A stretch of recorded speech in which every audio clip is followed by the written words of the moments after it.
Bonjour à tous, j'espère que vous allez bien. Je ne sais pas si vous reconnaissez les lieux.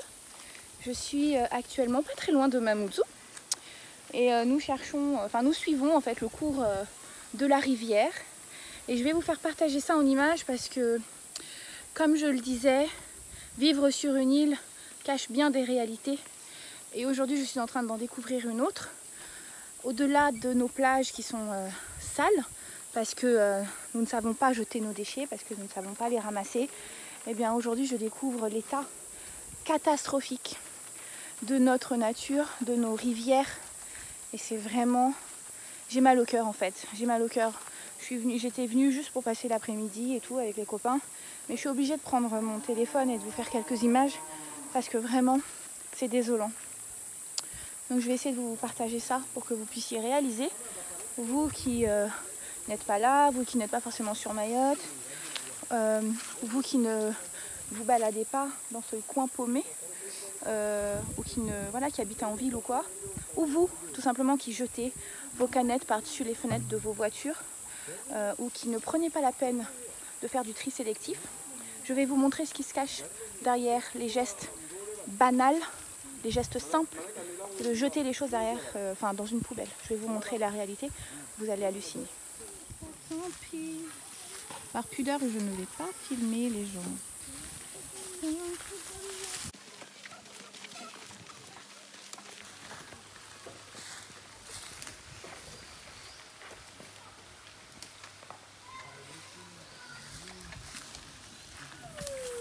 Donc ici, on lave les salades, semble-t-il, que l'on achète sur le bord de la route.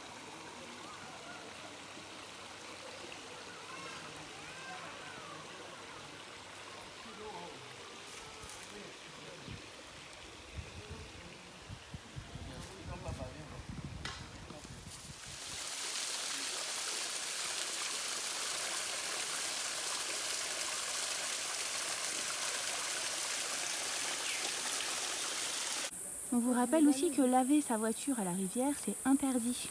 C'est une catastrophe. L'eau est blanche, pleine de savon.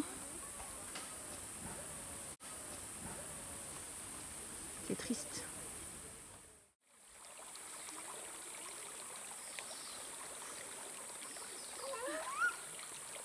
Jungle de la jungle. Alors voilà, je suis assise dans la rivière. C'est un premier constat. Nos rivières sont sèches, il n'y a plus d'eau. Et on le sait puisque dans la commune de Mamoudzou, et ça commence à s'étendre, on vit de plus en plus des coupures et des restrictions d'eau. Et au mois de décembre, apparemment, nous n'aurons plus d'eau. Donc ça, c'est une première réalité que je prends en pleine figure. Et la deuxième, c'est l'état de saleté de notre nature, de la Malavonie et de tout ce qu'on a traversé avant d'arriver ici, un endroit qui est à peu près propre. On a traversé à peu près une dizaine de points de lavage, donc de familles entières, des garçons, des papas, des mamans, des enfants, des filles, des garçons qui lavent linge et vaisselle directement ici dans la rivière. Alors que juste avant, on a vu également des points de lavage de salade que l'on consomme. Une salade, c'est un légume que l'on ne cuit pas, que l'on mange cru. Voilà, donc ça c'est une deuxième réalité et on est tous concernés, on est tous responsables. C'est inutile de jeter la pierre aux clandestins, inutile de jeter la pierre aux personnes qui n'ont pas les moyens d'acheter des machines à laver, aux personnes qui n'ont pas les moyens de mettre de l'eau courante chez eux. Inutile de jeter la pierre également aux élus puisque nous sommes toutes et tous concernés. Ça fait partie d'une éducation que nous devons avoir et que nous devons transmettre. Voilà, c'est un peu un cri d'alerte, un peu un cri qui vient du cœur, que de vous dire ici au milieu de cette rivière qu'on est en train nous-mêmes de tuer notre île et que vivre sur une île c'est aussi la préserver et c'est aussi en prendre soin.